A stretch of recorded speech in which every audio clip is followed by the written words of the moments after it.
light dim in your eyes as you search for something lost inside.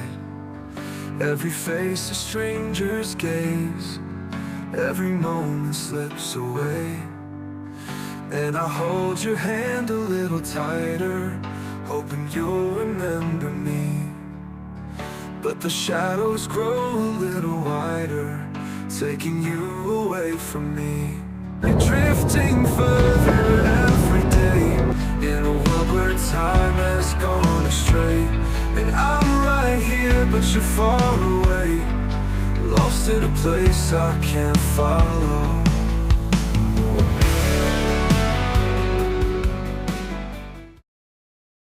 So nakita niyo naman guys, nasa bus ako ngayon kasi I'll be traveling from Pangasinan to Metro Manila. So sa mga hindi nakakaalam, I already filed my resignation and my last day will be tomorrow, August 14. But I've decided to have my despedida today, which is August 13, kasi most of my team will be available today and not tomorrow. So right now I'm in Solid Dork and this will be around 5 to 6 hours bus ride. So sobrang tagal talaga guys kasi nga malayo naman talagang Pangasinan from Metro Manila. But of course this bus has a lot of bus stops, which is I think okay kasi I can go to CR from time to time, especially if mahina yung pantog mo, 'di ba? So yeah, sobrang tagal lang niya guys talaga yung biyahe. Pero usually sa mga ganito natutulog lang din naman ako. So, hindi ko na siya napapansin actually. So, yeah, I'll be in Metro Manila around 7 a.m. or 8 a.m. siguro. So, let's see.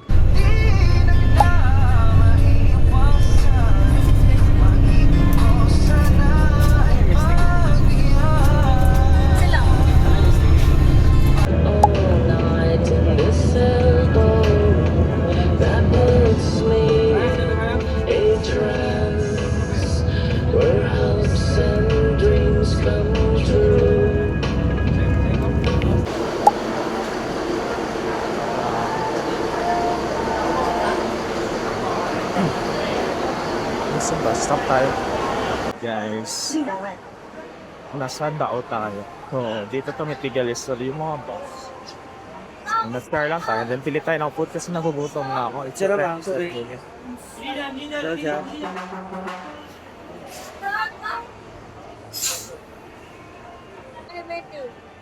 sa inyo? Ang atin lang, ganyan. Ganyan sa kulot. Ano po ng beef na noodles po?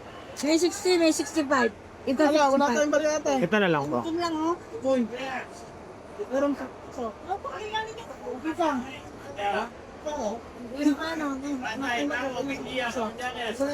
Isa. Ano? Tapos isang bottled water na lang din po. Isang bottled water po. Anong medium? O malaki? Maliit lang po. Yung... 25. Oh. 90. Ha? Wala, ipin na lang 100. Ay, magkano po mala? Ano sila? Ay, sige po. Ano lang ako kung 90 lang pala guys. 65. So, andito tayo ngayon sa Dao. So, it's the bus terminal ng mga taga-North. Thank you po.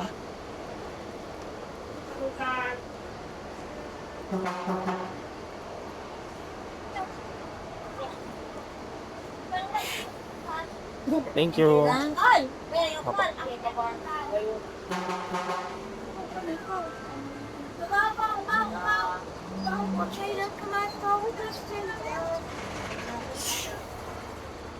Yeah, may ato po tayo dito. Hello guys. So, nasa Dao terminal tayo. So, dito usually may bus stop yung mga buses from the north. So, yeah. It will be 30 minutes bus stop. So, patagal-tagal din. Maraming gustong maraming din gustong bumili ng food basically. Pero sobrang mahal ng mga food nila dito guys. It's overpriced as compared talaga sa bibili mo sa. Pero gets naman kasi it's their market. So yeah, I just bought cup noodles. Kasi sobrang lamig. I don't know, nilalamig ako kanina pa. And then one bottle of water. Kasi Pero good thing with me is even though minum ako ng maraming tubig sa biyahe, hindi ako naiihi. Ayong pigil. So, nakakatagal talaga ako sa Tol, ano nyo? Ano ba talaga ang pakay nyo rito? Kayo ang LS fan. Oh, sarap. Ano yung S? Ano yung S? Pwede na ako mag-ASMR. ASMR guys.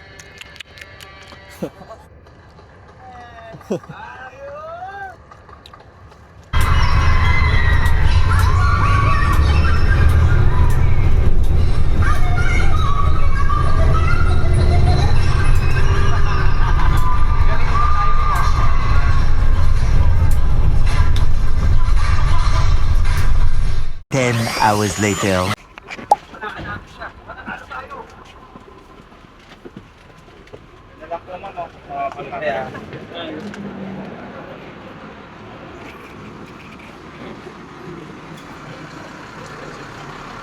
So, nakababa na tayo guys.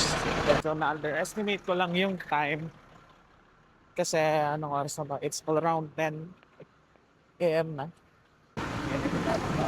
Sakay na ako. Wilmar po.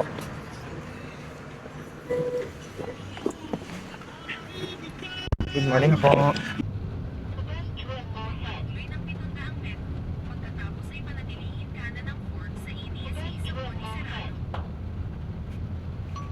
Tapos baka stop po nila 30 minutes. Ano pa kayo sa Dao? Opo, sobrang tagal. Sa Dao? Opo, sobrang tagal. Parang yung stop po namin, 30 minutes po sa Manaoag, 30 minutes sa Tarlac, tapos 30 minutes po ulit sa Dao. Kasi parang pinangalan. Sobrang ano, kaya ano pag minsan pag natsatsambahan ko po, may isa pang bus yung Cisco. Yung Cisco mas mabilis yon kasi isang stop lang siya. Tapos diretso ka na sa Dao lang yung stop niya. Pero madalang kasi yung ano nila yung bus nila. Lalo ngayon na ano, medyo konti nga yung pasahero kasi nga naulan. Last week, sumulan eh. Tapos ano lang po yun, no? Habagat lang. Wala pa talagang bagyo. So what more po kaya pag ano, pag may bagyo. Sobrang paano po.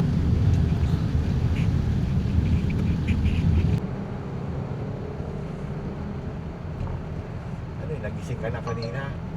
Tulog ka ulit. Opo. Ano po yun? Parang, pero ano naman po sa bus, parang most of the time po tulog po ako. So, parang hindi ko na din napapansin yung oras. Buti nga po nakakatulog ako sa mga ganun. Yung iba po talaga hindi eh. Parang pag ganun po katagal, parang kanina 8 hours. Mulat ka ng 8 hours na. Wala kang gagawin. Ganun ha. Oo. Parang mas nakakabaliw po yung mga ganun. Lakas lang ulan guys. Pero nasa office na ako.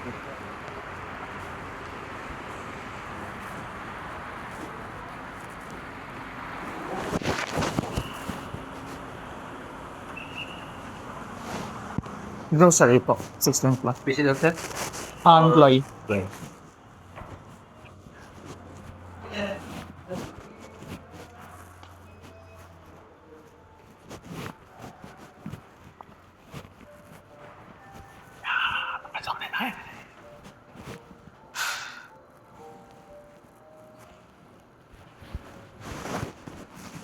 Sa story time guys, one time na-stuck kami dito sa elevator. It's so scary.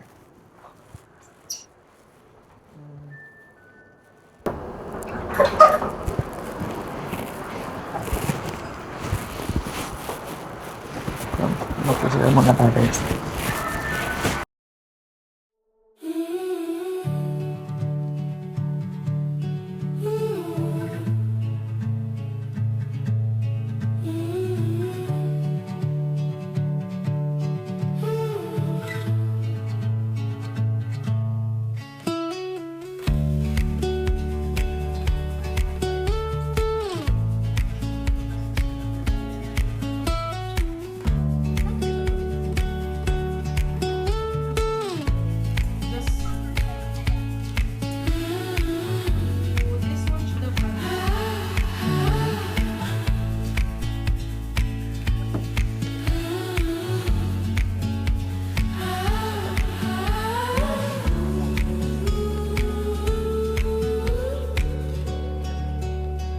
Scent of cake. Guys, reveal. Scent of cake. Reveal kay Kimi. Basahin mo muna yung note ko.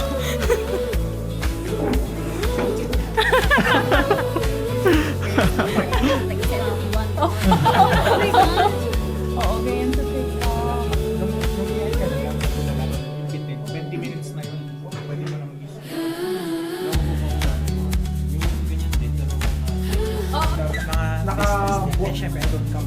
naka-board na siya sa pero kasi pumunta siya sa isang state and parang pinakamagaling yung state.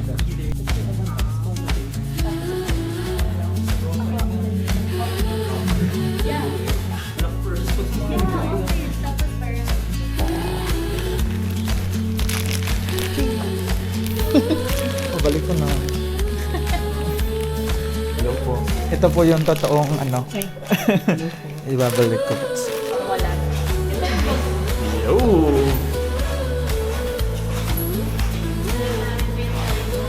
Yeah.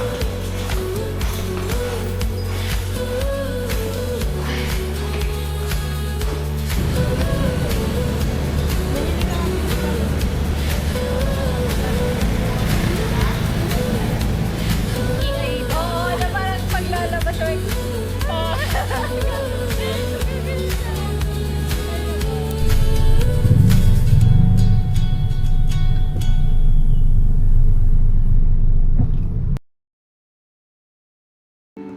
Story time, guys. So, actually, hindi ko naman talaga alam ang grocery. So, I just heard it from my roommate before.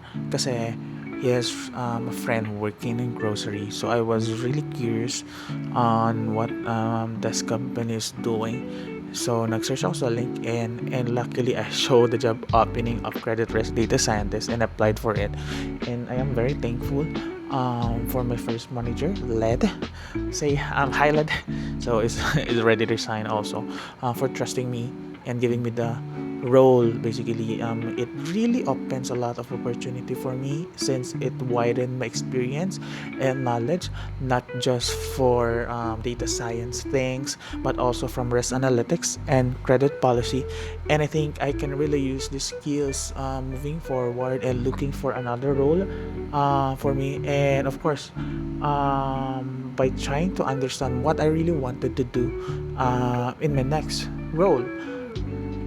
So I've been part of this company for 2 years already, but yeah, I decided to resign this year for some reason, since I really wanted to focus more on a specific role rather than being a generalist. Since right now on my current role, I'm currently doing some data science work, credit policy work, and some risk analytics work. Right now, what I wanted is to really focus more on the risk analytics, since I think that's the skill that that skill na very strong ako ngayon, and I am very confident with that one. Nothing too fancy, no toxic environment. People are really good and very intelligent. So, wala talaga akong masasabi, guys. I really enjoyed working with this company. It just so happened that I really wanted to grow more. And I think the growth that I'm looking the growth that I'm looking is something I can find only when I join another company. So yeah, that's why I resigned and rendered already. So this is my last day. And yeah, see you on the next vlog.